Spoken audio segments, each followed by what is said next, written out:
it is your girl Lottie Creates, and I am back with another video. Thanks for tuning into my channel. So I'm actually going to be starting a 4C wash and go series, where basically my goal is going to be finding the right and perfect combination of products to create a 4C wash and go. Now first, what is a 4C wash and go? A 4C wash and go is making sure that our 4C curls are defined. It's not trying to make 4C curls look like 3C curls. I just want to go ahead and put that disclaimer out there. I'm trying to define my 4C curls, not make them look like any other curl pattern. I have several products that I'm going to be trying in the series, but I thought what better way to start it off by using this that I've seen floating around a lot on the internet lately. And even though it does say S curl, I don't want an S curl, but I'm thinking what it's going to do is just help define my actual curls a lot more. So basically what I'm going to do, you guys, I'm going to put some leave-in conditioner in my hair. I'm going to do this and top it off with Wetline Extreme and do that on one side of my head. And then I'm also going to use this and top it off with this Eco Styler black castor and flaxseed oil. Do it on that side of my head and try and see which side gives me the best feel or look, if any. I've already washed my hair. I put a little bit of leave-in conditioner in there, but I'll probably put a little bit more before I start this process. And I've already got my hair into some sections as well to make it a lot easier.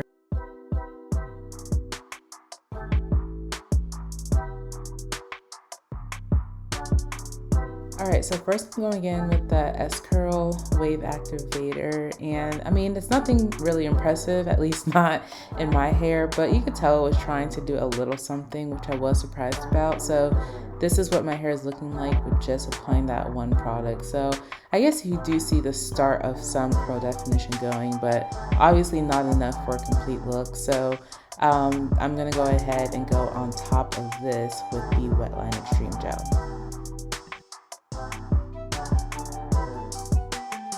So as I put in these products, I try to separate out the curls and try to individualize them just to make sure that my hair was defined.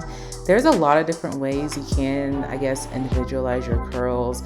You really don't even have to do all of this. Some people just rake their fingers through their hair, which is a method that I've tried in some of my other videos. So it's really just up to you.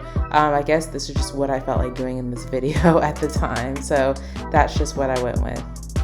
So I wasn't liking the way my hair was feeling with just those two products. So then I started going in with the leave-in conditioner first, and then putting in the S curl and then the Wetline gel, which is a lot to say and even more to put in my hair.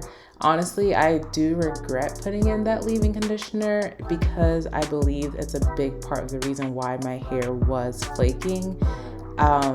You won't see the flaking now, you'll mostly see it later on when I dry, but I mean, you guys will see. I'm showing you guys the definition here, and like, you won't really see anything wrong with my hair right now, but later on you'll see what I mean by adding in that leave-in conditioner. I think it was just too many products at the end of the day. I think I would have been much better off with just using the S curl and the Wetline and just left it there.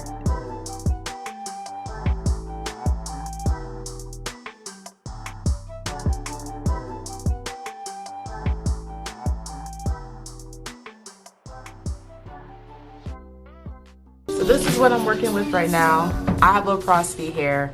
I should have maybe used like a clear leave-in conditioner, but I just really like this leave-in conditioner by Main Choice too much, and it keeps my hair moisturized. So yeah, I'm sure this is all gonna go away over time. If not, I will work it in. We're gonna make it work, but this is what I am working with so far. It's nice that I got some hang time, but we all know how 4C hair goes, so we'll see where this is. So I'm gonna go ahead and do this side of my hair next. I would have used the I would have used a normal Eco Styler gel, but unfortunately I don't have much left. So I'm gonna use this black castor and flaxseed oil one, which I've heard a lot of good things about. I know we canceled Eco Styler years ago, but it's what I have in my cabinet, so that's what we're about to use. So I didn't get to talk much about this S curl gel stuff, but I'm gonna try to explain to you guys a little bit. So it feels very much so like water. Like, it doesn't really feel like you're putting anything onto your hair, but you know, at the same time, as I am putting it in my hair, I do like feel it trying to like define my curls. So it's a really weird consistency. Like, you would expect it to feel very gel-like, but it doesn't. It feels very like kind of like an aloe vera type of like texture, where it's just kind of like, I don't know how to explain it, but that's what it feels like. But surprisingly, it does still define your curls. I think it does a pretty good job just by itself. I do wonder what would happen if I just applied the S curl, but I'm just gonna go ahead and put some gel on top because this just does not feel like it's enough to keep my hair weighed down enough to like give it length, if that any of that made sense. Like it's so light, I just feel like I need something a little bit heavier like a gel just to keep it hanging. So I didn't really feel too much of a difference as I was putting in the different gels. They're pretty much interchangeable to me. In general, I just prefer Wetline Extreme just because I don't know, I just like it better.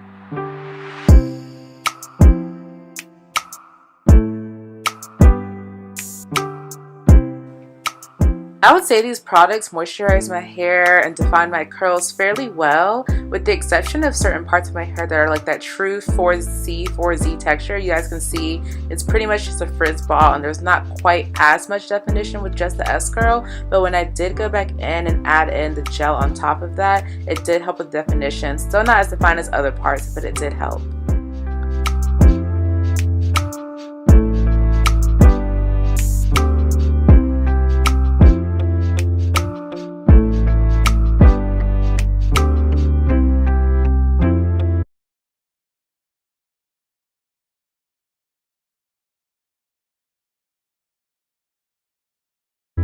So as you guys can see, I have a huge amount of product buildup. This honestly comes with low porosity hair like what I have, but I also think just the fact of piling on so many products just was not quite good for my hair because my hair is low porosity, as I mentioned.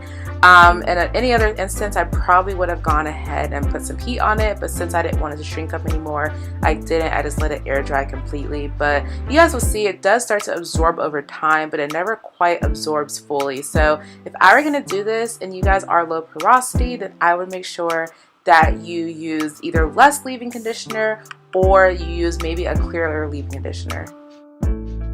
And so this is my hair about 3 to 4 hours after doing the wash and go look. I would say I really love the way my curls are defined. I think the definition looks amazing. What I'm not a huge fan of is the fact that I still do have some product buildup in certain parts of my hair.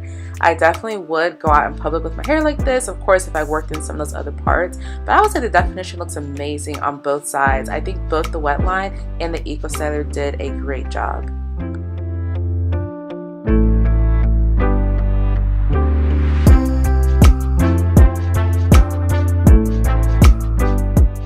And lastly, here is my hair the next morning. As you guys can see, I have a huge amount of product buildup, but I'm not super surprised by this. It seems to build up a lot more on the side with the Eco Styler than on the side with the Wetline gel. So yeah, next time if I were to do this, which I definitely will, I would just make sure to not use as much leave-in conditioner. I would be less heavy-handed with it, and I'll definitely post a video. I definitely feel like the S Curl products have a huge amount of potential. I think my combination of products just maybe wasn't the best for my hair. Let me know what you guys think, and I'm open for tips and suggestions. Thanks so much for tuning in. I'll see you guys next time. Bye.